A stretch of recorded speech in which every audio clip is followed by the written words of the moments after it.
Ben ritrovati al meteo. Alta pressione e dunque bel tempo sul Triveneto, ma diamo uno sguardo più approfondito. Sul Veneto ampio soleggiamento, sarà dunque una splendida giornata all'insegna del sole su tutti i settori. Al pomeriggio tuttavia non si escludono degli occasionali piovaschi sui monti del Bellunese, cielo sempre sereno sui restanti settori. Clima caldo con temperature minime tra 20 e 24 gradi. Valori massimi compresi invece tra 32 e 37 gradi. Diamo uno sguardo al Friuli, Venezia Giulia. Poche novità, situazione molto simile, con qualche pioggia solamente al pomeriggio sui rilievi alpini. Ampio soleggiamento invece altrove, con il cielo che si presenterà sereno o al massimo poco nuvoloso. Temperature molto calde con minime comprese tra 22 e 23 gradi.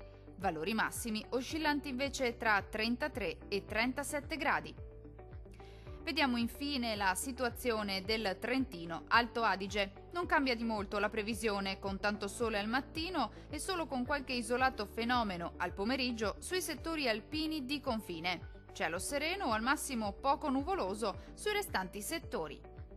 Temperature minime tra 18 e 20 gradi. Valori massimi compresi invece tra 34 e 38 gradi circa. Dal meteo per ora è tutto, arrivederci al prossimo aggiornamento.